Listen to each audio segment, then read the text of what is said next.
भारत सरकार के प्रकाशन विभाग, जो सूचना और प्रसारण मंत्रालय के अंतर्गत आता है, द्वारा एक बाल पत्रिका बाल भारती के नाम से प्रकाशित की जाती रही है। इसके अगस्त 2009 के अंक में बेटी श्रावणी यादव की एक रचना प्रकाशित की गई थी, कल करे सो आज कर। गर्मियों की छुट्टियां समाप्ति पर थीं। रश्मि बहुत परेशान थी। उसका सारा होमवर्क पड़ा था और उसे बिल्कुल समझ नहीं आ रहा था कि वह अपना काम कैसे पूरा करे। विज्ञान के 2 प्रोजेक्ट बनाने हैं, सुलेख के 60 पृष्ठ, गणित के 250 सवाल, सामाजिक विज्ञान का कार्य। रश्मि के हाथ पैर फूल रहे थे। मम्मी पापा तो कब से कह रहे थे कि स्कूल का काम छुट्टियां शुरू होते ही कर लेना, पर वह तो इस ओर ध्यान ही नहीं दे रही थी। अब वह क्या करे? 15 दिन बचे हैं। उसके अपनी लापरवाही से अजीब समस्या सिर पर आन खड़ी थी।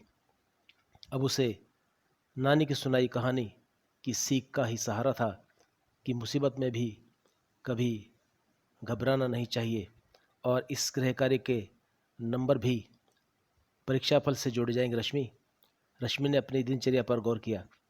सुबह 8 बजे उठना, उठते ही टीवी ऑन कर लेना, मम्मी बार बार बोले तब ही नहाना, फिर टीवी से चिपक जाना। उसने शाम तक की दिनचर्या पर गौर किया।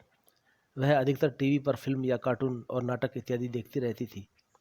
रात को देर रात तक जागना और फिर लेट उठना। उसने आगे सोचा, ऐसे तो समस्या हल होगी नहीं, गृह कार्य तो करना ही होगा, लेकिन उसे समझ नहीं आ रहा था कि करे तो क्या करे। मम्मी, मैं क्या करूं? उसने पूछा। बेटी, सफलता का कोई शॉर्टकट नहीं होता, मेहनत ही सफलता की कुंजी है। मेहनत करो मेहनत, कहकर मम्मी किचन में घुस गई। उसे पापा के मोबाइल पर गेम खेलने के लिए एक्स्ट्रा देखने पर अलार्म ऑप्शन दिखा। रश्मि जैसे सोते से जगी। आज से टीवी बंद, सुबह जल्दी उठने के लिए जल्दी सोया जाएगा। मम्मी, आज खाना जल्दी बना देना, मैं सुबह जल्दी उठने के लिए जल्दी सोने जाऊंगी। उसने सुबह 4:30 बजे का अलार्म मोबाइल पर सेट कर दिया। खाना खाकर मोड़ तक घूमने गई और चली गई बेड पर निंदिया रानी से मुलाकात करने। अगले दिन सुबह अलार्म बजते ही उसने बिस्तर छोड़ दिया।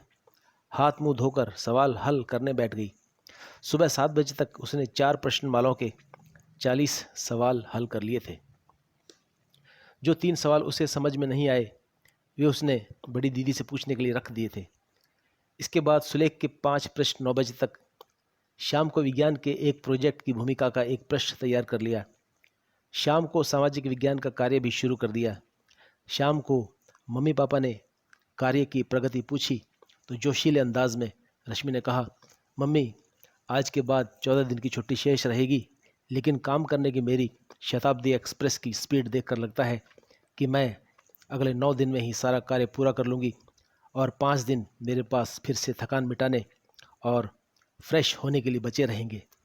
रश्मि का आत्मविश्वास उसकी बात से झलक रहा था।